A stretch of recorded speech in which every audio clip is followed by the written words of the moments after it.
E aí galera, bem-vindo aí mais um vídeo no canal. Vou mostrar pra vocês aqui, ó, no VLC, quando o vídeo, você vai ver um filme e só sai o áudio do ambiente do filme.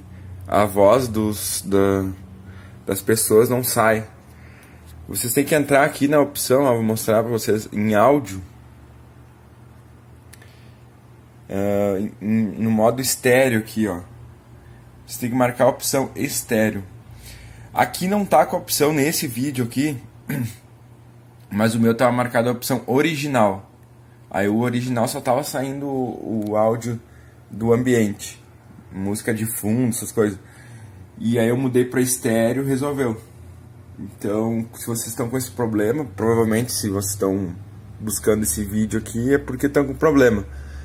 Então marca aí a opção áudio, estéreo mode, estéreo ali, aí vê se resolveu. Deixa o like nesse vídeo para mais pessoas também descobrirem esse vídeo, resolverem também a solução, né, o problema.